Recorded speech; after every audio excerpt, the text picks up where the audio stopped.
Magandang araw. Pag-uusapan natin ngayon update sa pinakamainit na pinag-uusapan ngayon na si General Casimero. Ayon kay Casimero, hindi na daw lalabas ng bahay si Inoue matapos ang kanyang kahangahangang panalo kung saan pinatulog niya si Luis Nery.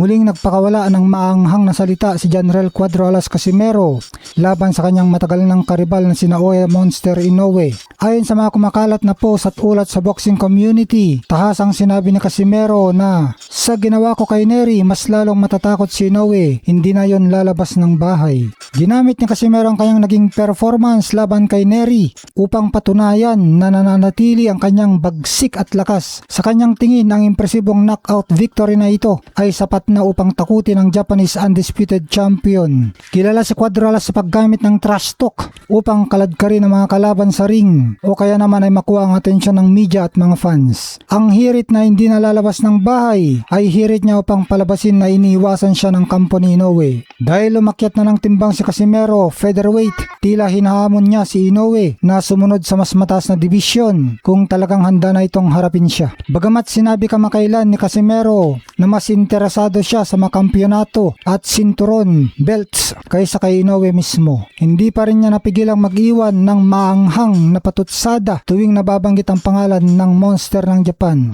Kung itong top Mexican contender na si David L. Ray Picasso ay mainit ang dugo kay General Casimero, galit na galit o na-trigger siya sa naging resulta ng laban at sa inasal ni Casimero. Pagkatapos kasing makita ni Picasso ang brutal na 4th round knockout ni Casimero kay Luis Nery, ay nabastusan siya sa pag-taunt at trash talk ni Casimero. Para kay Picasso, masyadong mayabang at bastos ang ipinakita ni Cuadro Alas sa loob ng ring. Kilala ang mga Mexican fighters na sineseryoso ang dangal sa boxing. Ang makitang ginagawang katatawanan, inaasar at 5 beses na pinabagsak ni Casimero ang kalahi niyang si Nery ay tiningnan ni Picasso bilang isang malaking kawalan ng respeto sa kanilang lahi. Pero kung ito nga si David Picasso ay galit na galit kay Casimero, taliwas naman sa maraming kababayan niya na hangang-hanga naman kay Casimero. Dahil matindi talagang ugong ngayon sa boxing community, lalo na mula sa mga Mexican boxing fans na nakasubaybay sa katatapos lang na laban.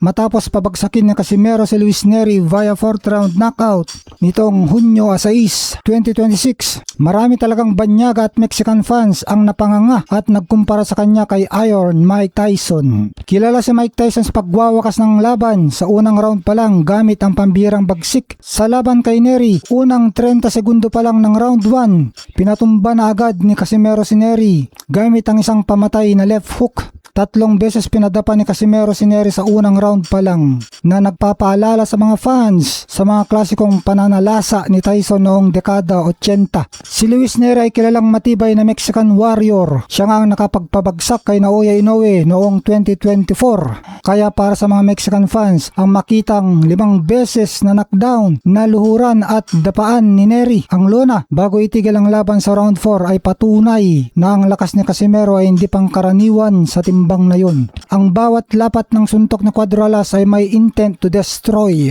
Hindi lang lakas ang kinumpara ng mga fans kundi ang intimidation factor habang nakikipagpalitan ng mukhaan.